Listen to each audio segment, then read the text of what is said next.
বস্তু এটা খাবলৈ লৈছোঁ। কি বস্তু বাৰু কৈ আছোঁ পাছত। এতিয়া এইখিনি এৰুৱাই লওঁ, বাতি এটাত উলিয়াই লওঁ, তাৰপিছত আৰু খাব লাগিব। Morning everyone. আৰু পুৱা শুই উঠি আৰু কাম বন কৰি আজৰি হৈ চাহো খালোঁ। খাই বৈ এতিয়া আৰু বনাব লাগিব ভাত পানী। কিহে বনাব আৰু ভাত পানীটো দেখাম আপোনালোকক। চাব ভিডিঅ'টো আগলৈ সম্পূৰ্ণ, তেতিয়া গম পাব হা। এতিয়া আৰু বলক কাটি লওঁ কি কি শাক কাটো বাৰু দেখাই আছোঁ। এয়া পুৱা ভাত সাজা বনাবৰ কাৰণে দালি বনালোঁ বাৰু। ভাতো হ'ল। এতিয়া ইয়াত দাংবডি আলু কাটি ল'লোঁ আৰু এইফালে এয়া ভেকুৰী, হাতী ভেকুৰীও কাটি ল'লোঁ। কাটি লৈ আৰু ইয়াৰ লগত কাটিব লাগিব এটা বস্তু। কি বস্তু বাৰু দেখাইছোঁ। এইফালে ঢেকীয়া আনিলোঁ বাৰীৰ পৰা বুটলি আনি মেলি ধুনীয়াকৈ চফা কৰি ধুই মেলি এতিয়া আৰু কাটি লওঁ। এতিয়া গোটেইখিনি মিক্স কৰি সিজাম। আলু, দাংবডি, হাতী ভেকুৰী আৰু ঢেকীয়া সৈতে আৰু একেখন ভাজি বনাওঁ। ৰাতিপুৱা অলপ সময় ভিডিঅ' কৰাৰ পিছত আৰু কৰিবলৈ নহ'ল। এতিয়া এয়া দুপৰীয়া আৰু মোৰ ভিডিঅ'টো আকৌ আৰম্ভ কৰিছোঁ। চাই থাকক এতিয়া দুপৰীয়া কি বনাওঁ। আকৌ আজি মাংস বনাব লাগে। এয়া এইফালে আদা, ৰচুন, পিঁয়াজ, নিমখ, হালধি, মছলা, আলু চব দি দিছোঁ আৰু তাৰপিছত মাংসখিনি দি আছোঁ বাৰু। কি মাংস দেখাই আছোঁ চব ভিডিঅ'টো। সদায় আৰু মাংসই হয় আৰু দুপৰীয়া খানাটো। দুপৰীয়া খানা এয়া এইফালে মাংসখিনি দি দিলোঁ আৰু কেৰাহীত। এইটো গ্ৰেভি টাইপে বনাম আৰু জোল নবনোৱা, দালি আছে যিহেতু। তাৰপিছত আকৌ এতিয়া ভাজিব লাগিব মাছ ফ্ৰাই কৰিব লাগিব। মাছো অনা হৈছে আৰু আকৌ ৰঙালাও ভাজি আছেই। এয়া আজি মোৰ মাংসৰ তৰকাৰীকণ হৈ গ'ল আৰু এটি এয়া চব গ্ৰেভি কৰিলোঁ আৰু এইফালে মাছ ফ্ৰাই কৰিছোঁ। এয়া এইকেইজনীয়ে মাছ অনা হ'ল আৰু এজনৰ কাৰণে, বেছি সেই কাৰণে নহয়, সেইটো কাৰণে কমকৈ অনা হৈছে। আৰু এইফালে এয়া মাছ দুজনী ফ্ৰাই কৰা হৈ গ'ল। এয়া বেছি নহয় মাছ 3জনী।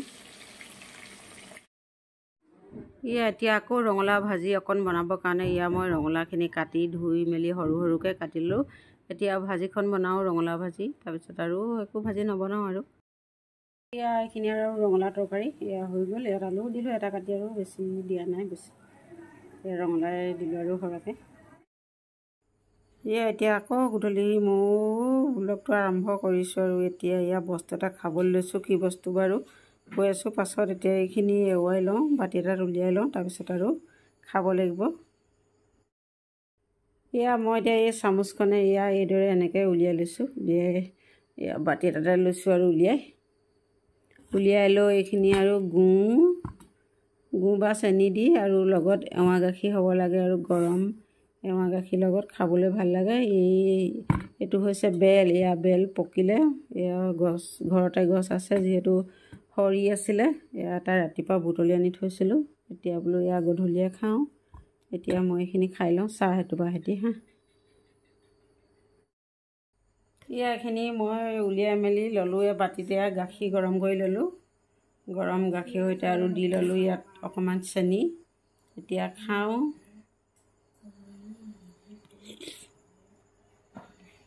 গুড় গাখীৰৰ খাবলৈ ভালেই লাগে, কিন্তু সুন্দাকৈ খাবলৈ সিমান ভাল নালাগে। আপোনালোকে যদি খাই পোৱা নাই তেতিয়াহ'লে খাই চাব পাৰে। মানে আৰু চ'ত মাহৰ পৰা আৰু পকা বেল সৰিবলৈ আৰম্ভ কৰে। চ'ত বহাগ এনেকুৱা দিনতে আৰু সৰে।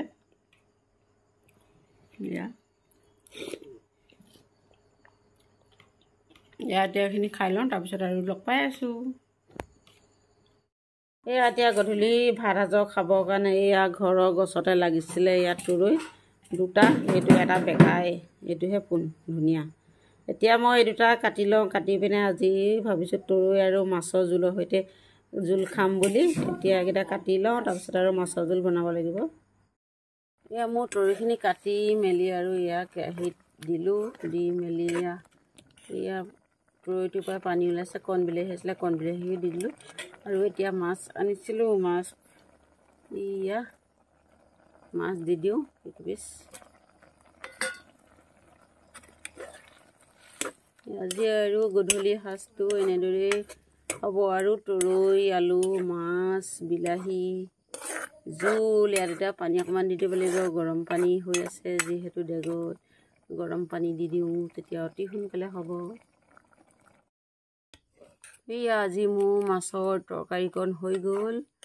এতিয়া আৰু খাই বৈ লওঁ আৰু খাই বৈ ধুই পখালি শুব লাগিব আৰু ভিডিঅ' নকৰোঁ আৰু ইমানতে সামৰণি মাৰি দিওঁ। আৰু মোৰ ভিডিঅ'টো যদি চাই আপোনালোকৰ কিবা এটা ভাল লাগিলে বুলি ভাবিছিলে তেতিয়াহ'লে আৰু এটা লাইক কৰিবলৈ নাপাহৰিব, শ্বেয়াৰ কৰিব লগৰ বৰ্গৰ লগত আৰু কমেণ্ট কৰিব কেনেকুৱা হ'ল কি কথা, আৰু ছাবস্ক্ৰাইব কৰি দিব। যদি মোৰ চেনেলটো কোনোবাই নতুনকৈ চাইছে তেতিয়াহ'লে এটা ছাবস্ক্ৰাইব কৰি দিব হা।